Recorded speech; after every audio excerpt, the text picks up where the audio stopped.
ന്യായാധിപന്മാർ അധ്യായം 15. ഫിലിപ്സ്യരെ തോൽപ്പിക്കുന്നു. കുറെ നാൾ കഴിഞ്ഞ് സാംസൺ ഗോതമ്പ് വിളവെടുപ്പ് കാലത്ത് ഒരാട്ടിൻകുട്ടിയുമായി ഭാര്യയെ സന്ദർശിക്കാൻ ചെന്നു. അവൻ പറഞ്ഞു, ഞാൻ എൻ്റെ ഭാര്യയുടെ ശയനമുറിയിൽ പ്രവേശിക്കട്ടെ. പക്ഷേ പിതാവ് അത് അനുവദിച്ചില്ല. അവളുടെ പിതാവ് പറഞ്ഞു, നീ അവളെ അതിയായി വെറുക്കുന്നുവെന്ന് വിചാരിച്ച് ഞാൻ അവളെ നിന്റെ കൂട്ടുകാരന് കൊടുത്തു. അവളുടെ ഇളയ സഹോദരി അവളേക്കാൾ സുന്ദരിയല്ലേ, അവളെ സ്വീകരിച്ചാലും. സാംസൺ പറഞ്ഞു, ഈ പ്രാവശ്യവും ഫിലിപ്സ്യരോട് ഞാൻ എന്തെങ്കിലും അതിക്രമം പ്രവർത്തിച്ചാൽ അത് എൻ്റെ കുറ്റമായിരിക്കുകയില്ല. സാംസൺ പോയി 300 കുറുനരികളെ പിടിച്ചു, കുറെ പന്തങ്ങളും ഉണ്ടാക്കി. ഈ 2 എണ്ണത്തെ വാലോട് വാൽ ചേർത്ത് ബന്ധിച്ച് അവർക്കിടയിൽ പന്തവും വെച്ച് കെട്ടി. അനന്തരം അവൻ പന്തങ്ങൾക്ക് തീ കൊളുത്തി അവയെ ഫിലിപ്സ്യരുടെ ധാന്യവിളയിലേക്ക് വിട്ടു. വയലിൽ നിൽക്കുന്ന വിളയും കൊയ്ത കറ്റയും ഒലിവ് തോട്ടങ്ങളും കത്തിച്ചാമ്പലായി. ഫിലിപ്സ്യർ ചോദിച്ചു, ആരാണിത് ചെയ്തത്? അവർ പറഞ്ഞു, ആ തിമ്നാക്കാരൻ്റെ മരുമകനായ സാംസൺ.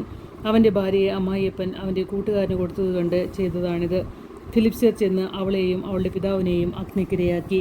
സാംസൺ അവരോട് പറഞ്ഞു, ഇങ്ങനെയാണ് നിങ്ങൾ പ്രവർത്തിക്കുന്നതെങ്കിൽ ഞാൻ ശപഥം ചെയ്യുന്നു, ഞാൻ നിങ്ങളോട് പ്രതികാരം ചെയ്തിട്ട് സ്ഥലം വിടും.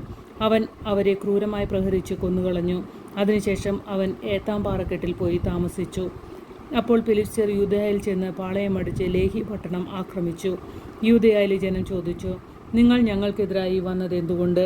അവർ പറഞ്ഞു, സാംസൺ ഞങ്ങളോട് ചെയ്തതിന് പകരം വീട്ടാൻ അവനെ ബന്ധനസ്ഥനാക്കുന്നതിന് വേണ്ടിയാണ് ഞങ്ങൾ വന്നിരിക്കുന്നത്. അപ്പോൾ യൂദയായിലെ 3000 ആളുകൾ ഏത്താം പാറയിടുക്കിൽ ചെന്ന് സാംസണോട് ചോദിച്ചു, ഫിലിപ്സ്യരാണ് ഞങ്ങളുടെ ഭരണാധികാരികൾ എന്ന് നിനക്കറിഞ്ഞുകൂടി? പിന്നെ നീ ഞങ്ങളോട് ഇത് എന്തിനാണ് ചെയ്തത്?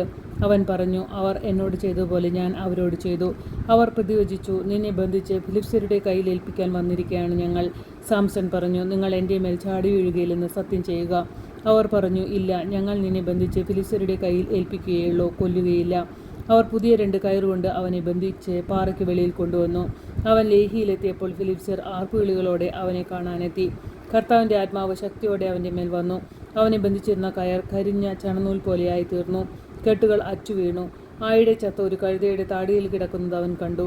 അതെടുത്ത് അവൻ 1000 പേരെ അതുകൊണ്ട് കൊന്നു. എന്നിട്ട് അവൻ ഘോഷിച്ചു, കഴുതയുടെ താടിയിലുണ്ട്, ഞാൻ അവരെ കൂന കൂട്ടി. കഴുതയുടെ താടിയിലുണ്ട്, 1000 പേരെ ഞാൻ കൊന്നു. ഇത് പറഞ്ഞിട്ട് അവൻ എല്ലെറിഞ്ഞു കളഞ്ഞു. ആ സ്ഥലത്തിന് റാമാത്ത് ലേഹി എന്ന് പേര് ലഭിച്ചു. അവന് വലിയ ദാഹമുണ്ടായി. അവൻ കർത്താവിനെ വിളിച്ചപേക്ഷിച്ചു, അവിടുത്തെ ദാസൻ്റെ കരങ്ങളാൽ ഈ വലിയ വിജയം അവിടുന്ന് നേടിത്തന്നിരിക്കുന്നു. ഇപ്പോൾ ഞാൻ ദാഹം കൊണ്ട് മരിച്ച് അപരിചിതരുടെ കൈകളിൽ വീഴണമോ? ദൈവം ലേഹിയിൽ ഉള്ള പൊള്ളയായ ഒരു സ്ഥലം തുറന്നു. അതിൽ നിന്ന് ജലം പുറപ്പെട്ടു. അവൻ വെള്ളം കുടിച്ച് ഊർജ്ജസ്വലനായി. അതുകൊണ്ട് അതിന് എൻഹക്കോർ എന്നു പേര് കിട്ടി. അത് ഇന്നും അവിടെയുണ്ട്. ഫിലിപ്സ്യരുടെ കാലത്ത് 20 വർഷം സാംസൺ ഇസ്രായേലിൽ ന്യായാധിപനായിരുന്നു.